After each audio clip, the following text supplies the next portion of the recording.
Olá, irmãos, sejam bem-vindos a mais um módulo da nossa Escola de Líderes do Desafio Jovem do Brasil. E no nosso módulo essa semana nós veremos princípios para o evangelismo. Meu nome é Thiago Johnston, sou pastor do Desafio Jovem do Rio de Janeiro e faço parte também do Desafio Jovem do Brasil. Quero dar primeiras boas-vindas àqueles que estão começando a nossa Escola de Líderes agora e dizer que é muito bom rever os irmãos que continuam fazendo. A nossa Escola de Líderes já são alunos, já participaram dos nossos outros módulos. Eu quero convidar você a tomar o seu material de leitura, a apostila que se encontra já disponível junto dessa aula, ali dentro da nossa plataforma de ensino à distância, para que você possa acompanhar a nossa aula de hoje. E gostaria também que você pudesse prestar bastante atenção na nossa videoaula, porque depois nós teremos uma prova. Como é que vai funcionar o nosso módulo?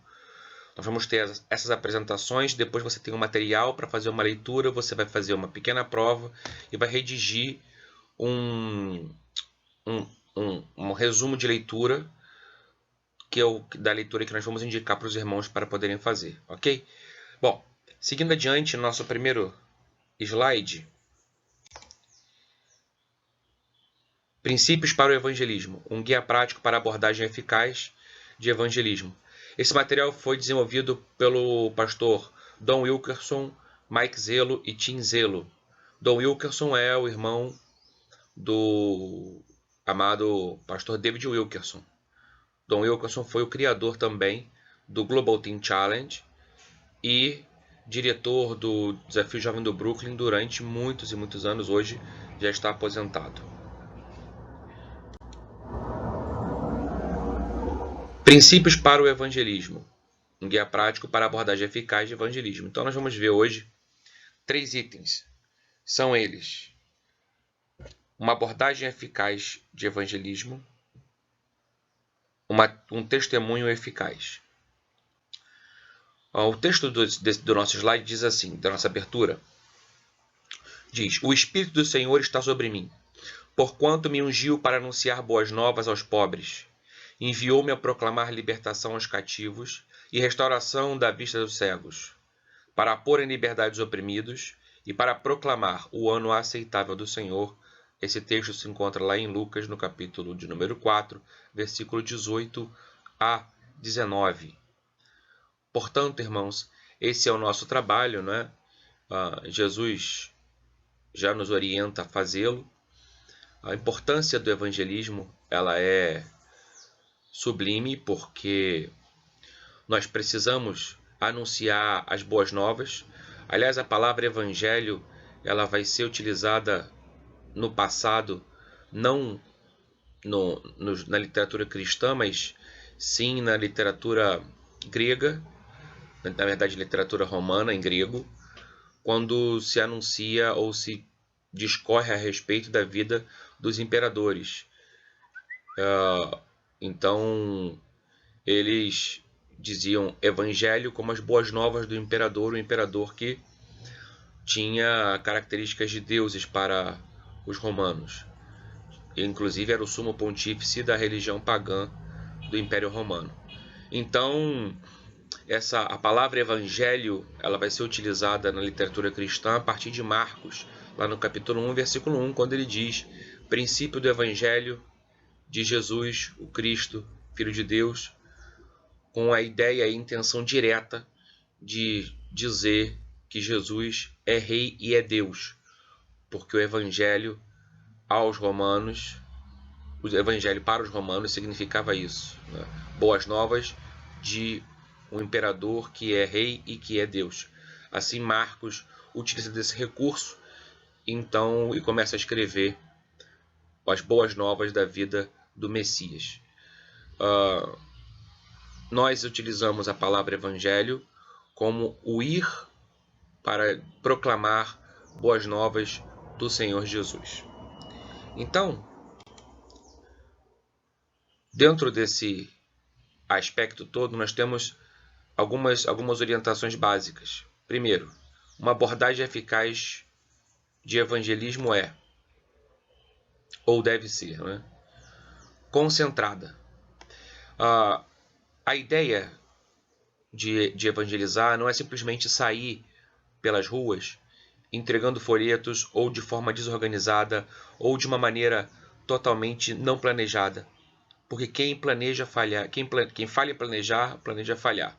Então, concentrada. Ela deve ter uma área específica. Deve ter um grupo específico de pessoas que você deseja abordar. Então, primeiro é necessário você fazer um planejamento ou um mapeamento de área onde você quer trabalhar, onde você quer começar a fazer o seu trabalho de evangelismo, ok? 2. Ela deve ser acessível. E o que seria acessível? É necessário que você tenha um método de um evangelismo continuado. Porque não adianta apenas você ir, escolher uma área, entregar panfletos e depois pensar que esse momento acabou. Esse momento ele deve ser continuado, porque as pessoas elas recebem a mensagem e muitas delas não vão ter uma resposta imediata, mas vão ter uma resposta posterior. E é necessário você estar acessível para que essas pessoas possam encontrar em você a resposta para as perguntas, para os questionamentos dela, ou mesmo encontrar em você apoio ou ajuda para que elas possam se tornar então cristãs genuínas. É importante você ter estratégias de acompanhamento. Então, o trabalho do evangelismo ele não se dá apenas na ação inicial. Ele começa pela ação inicial de proclamar as boas novas, mas ele precisa ser continuado. Ele tem que ser consistente. Ou seja, é preciso, irmãos, entender que dentro das múltiplas ações que você pode fazer dentro de um trabalho evangelístico, como, por exemplo, peças de teatro, dança de rua, atendimento psicológico, atendimento social, atendimento médico, enfim, dentro das diversas áreas de estratégia que você pode utilizar para agregar pessoas para receberem a palavra de Deus, a mensagem, é preciso compreender e ter sempre em mente que o final disso tem que estar consistente em relação ao evangelho. Não pode se perder a mensagem. Não pode se perder apenas num evento de ação social, porque muitos fazem, o governo faz. Então, o nosso diferencial em relação ao evangelismo é manter uma mensagem consistente, ou seja, tudo vai apontar para a mensagem do evangelho. Todas as coisas vão acabar direcionando e concluindo na mensagem do evangelho. Que mensagem é essa? É uma mensagem cristocêntrica, não é? Ela tem que ser relevante. Ela tem que fazer a diferença, né? Aqui no nosso texto diz: a abordagem de evangelismo deve direcionar sua mensagem para um grupo-alvo específico. É importante a gente entender que não adianta eu levar uma palavra que não tenha a menor relevância para o grupo-alvo com que eu vou trabalhar. Então, assim, se eu vou trabalhar com artistas de circo, não adianta eu focar o meu trabalho ou ter um linguajar, ou ter todos os eventos, ou todas as minhas ações evangelísticas voltadas para as pessoas que trabalham em construção, por exemplo. Nós temos a definido o público-alvo, definido o grupo de pessoas que você vai abordar, você precisa então tornar essa mensagem relevante para eles, de maneira que eles possam compreender a mensagem e possam valorizar a mensagem, entender que é necessário, o quão importante é para eles e na vida deles isso que a palavra que estão recebendo.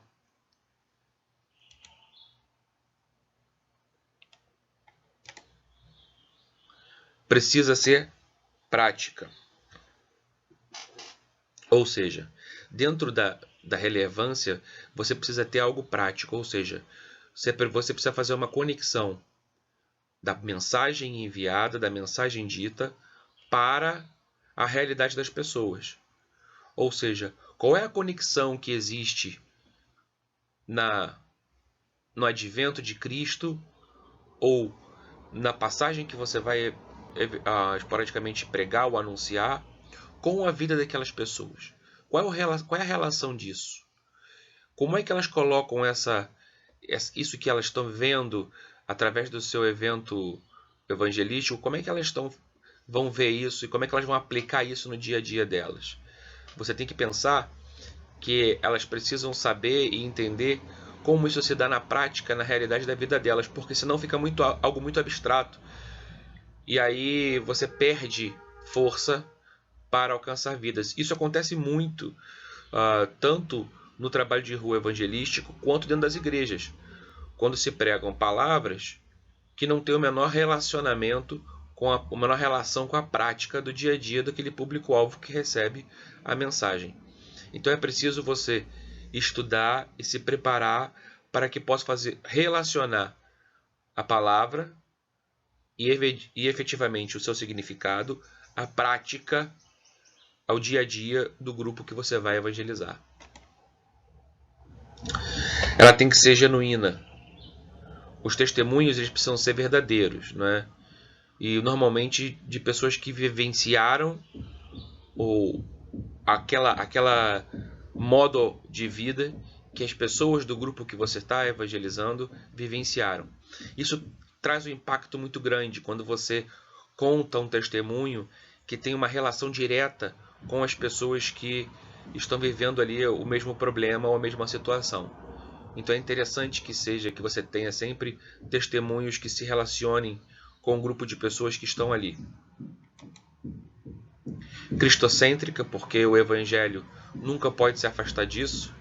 O Evangelho é o anúncio das boas novas do nosso Senhor Jesus Cristo, então Cristo sempre tem que estar no centro. A peça mais importante e o apontamento deve ser Cristo. Não é uma igreja, não é uma denominação, não é um sistema religioso, mas Cristo.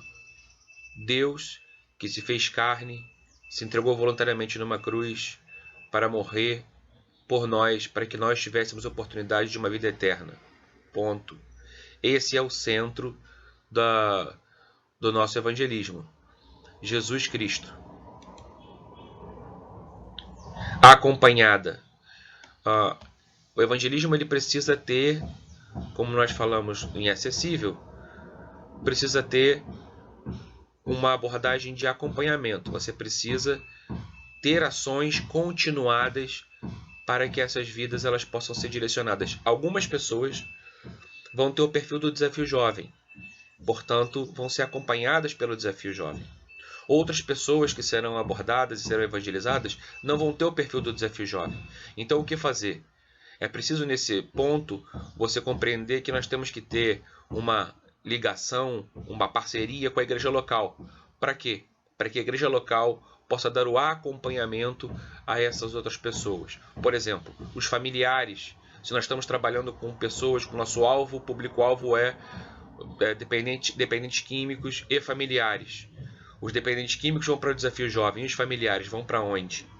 Então é preciso ter uma ação coordenada junto com a igreja local, para que a igreja local possa acompanhar as famílias. É claro que nós desejamos que o desafio jovem sempre possa fazer o acompanhamento das famílias, fazendo o dia da família, ou ainda fazendo algum tipo de trabalho com as famílias. Mas a vivência da igreja local é fundamental para que a família possa se recompor e também se preparar para receber o indivíduo da componente daquele núcleo familiar de volta com uma família sadia, ok? Muito bem. No nosso próximo slide, nós vamos falar sobre o que não é uma abordagem eficaz de evangelismo. Bom, nós temos 3 itens aqui. O primeiro deles é: uma abordagem eficaz não é definida por uma resposta positiva.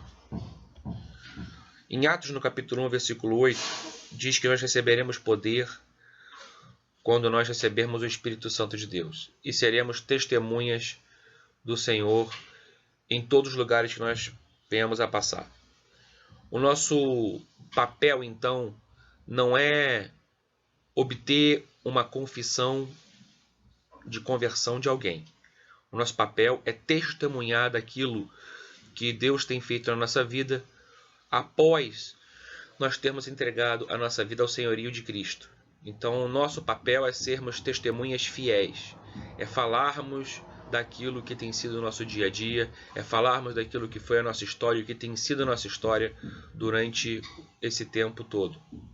Então, não espere que você vá converter alguém, esse não é o nosso objetivo. O nosso objetivo é dar o nosso testemunho, fazer aquilo que nos é comissionado e esperar que o Espírito Santo de Deus, que convence do juízo, da justiça e do pecado, possa então agir em favor dessa pessoa, trazendo ela então a uma consciência de que é necessário entregar a sua vida a Cristo e assim mudar a sua vida e nascer de novo.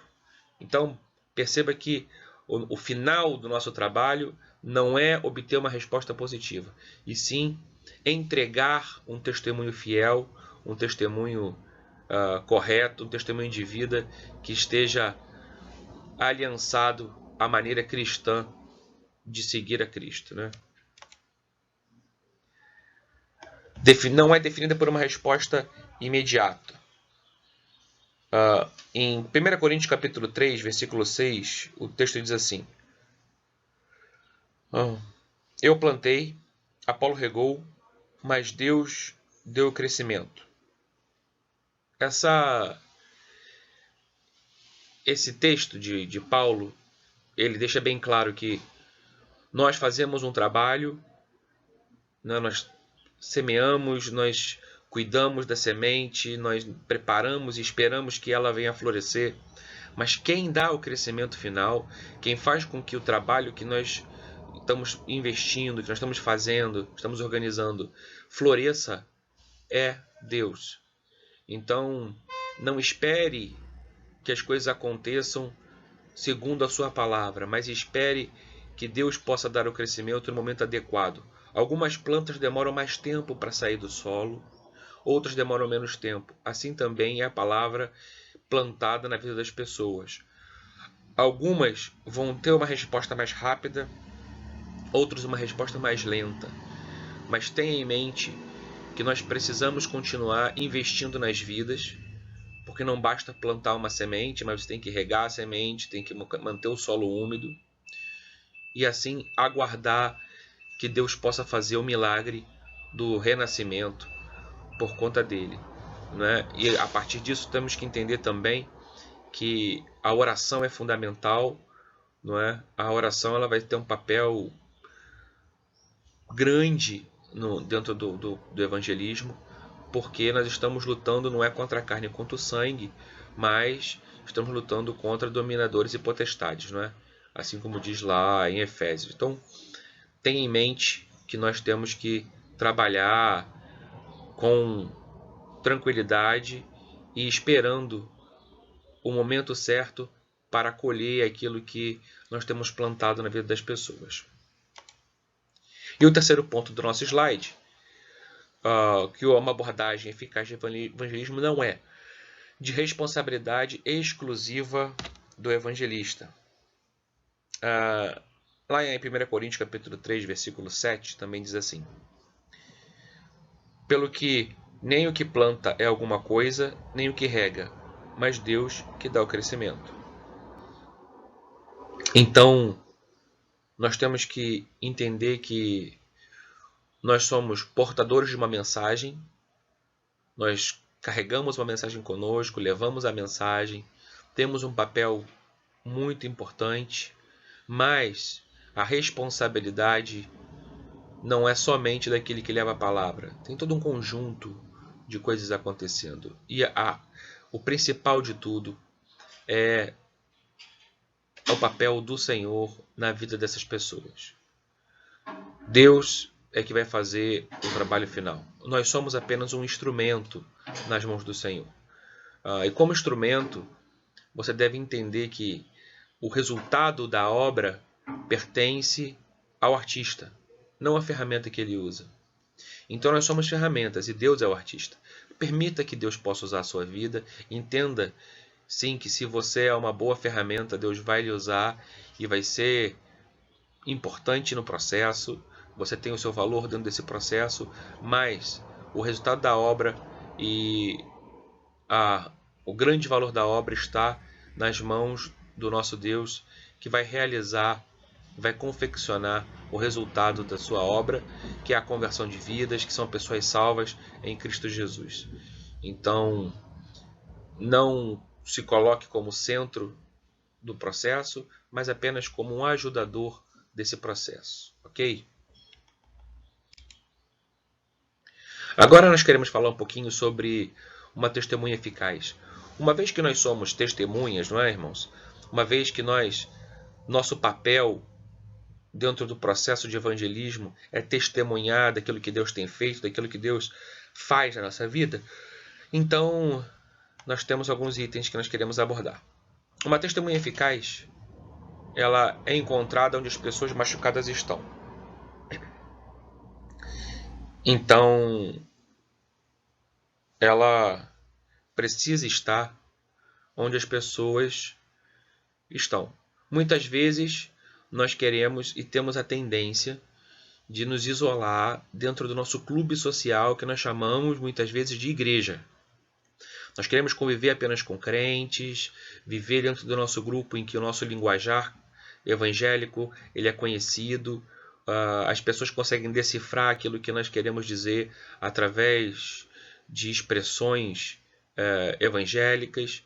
Só que, quando nós queremos ser testemunhas eficazes do Senhor e cumprir aquilo que Deus nos deu quando disse que nos daria poder quando viesse sobre nós o Espírito Santo, não era para nós ficarmos dentro do nosso clube evangélico, mas para que nós pudéssemos testemunhar daquilo que Deus tem feito na nossa vida. Para isso, você precisa testemunhar para alguém.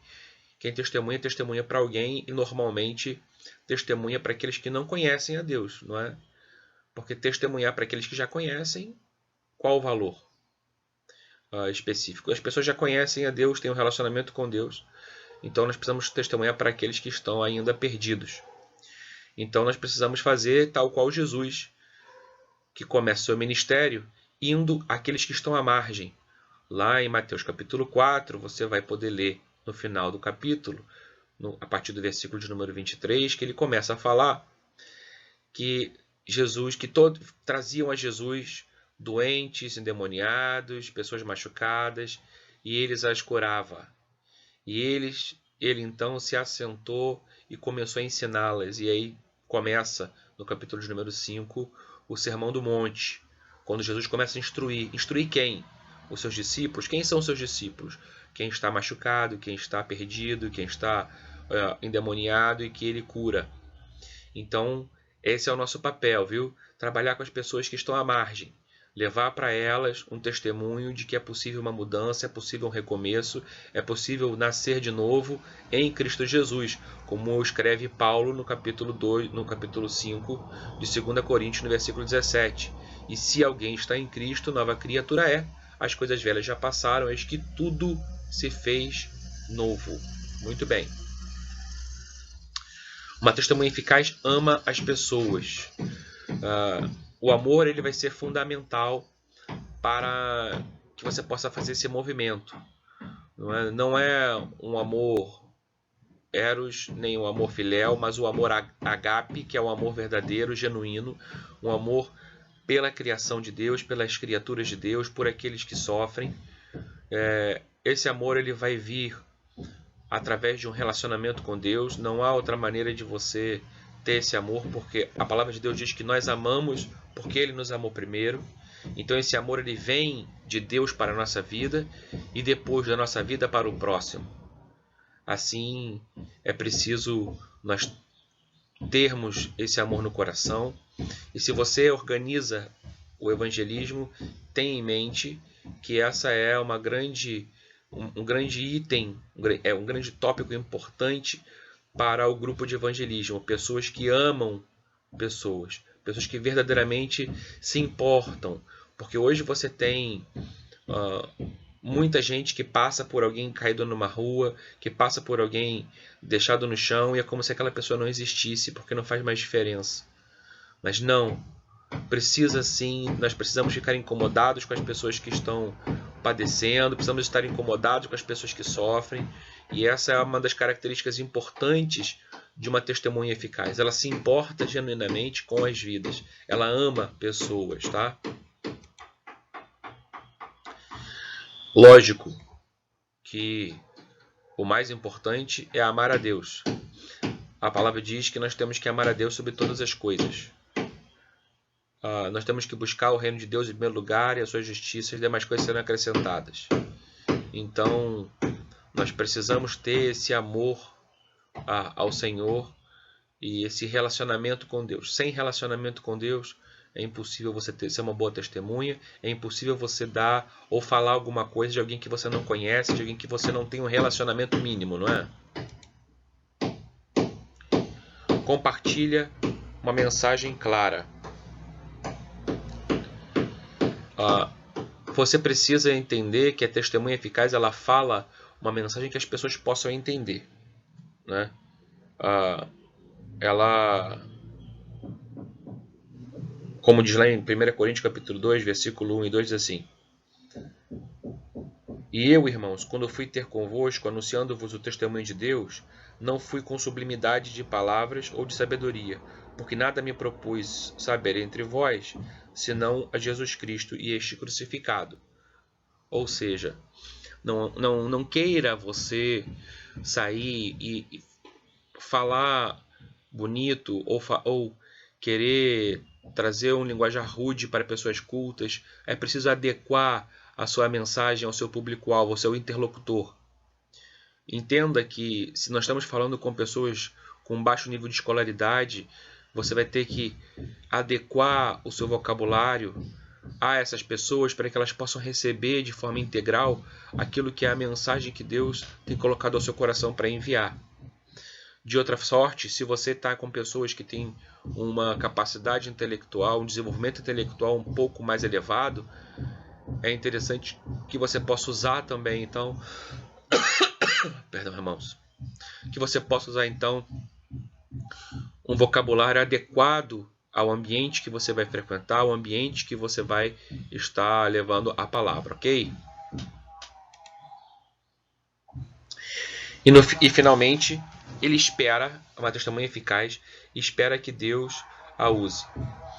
Lembrando, irmãos, que nós somos apenas ferramentas, instrumentos do Senhor. Então, a nossa esperança está em que Deus possa nos dar as palavras, nos dar aquilo que nós temos que falar. Mas isso não quer dizer que você não tenha que se preparar. Isso não quer dizer que você tenha que ficar sentado na sua casa esperando simplesmente a hora de sair para o evangelismo. Não. É preciso ler, é preciso orar, é preciso planejar. Para quê? Para que no momento em que Deus venha usar você, tome você pela mão para usar a sua vida, você esteja preparado, apto. Como é que você vai falar palavras que você nunca viu antes na sua vida? Não é verdade? Como é que eu posso falar coisas que eu não conheço?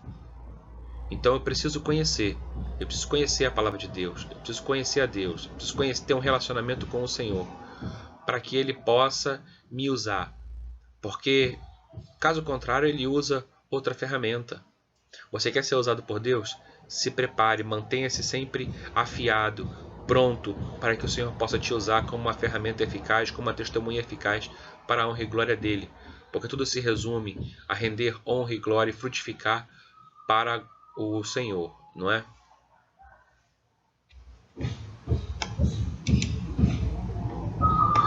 Então,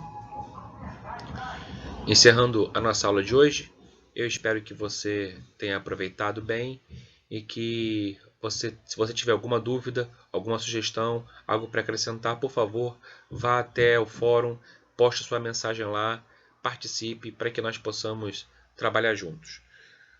Você depois lê a sua apostila, existe ali um material mais complementar, dê uma leitura nela, aproveite o tempo após essa aula e já pegue para ler o material que nós temos até esse ponto aqui da página de número 5, ok? Grande abraço, Deus abençoe a todos, fiquem na paz.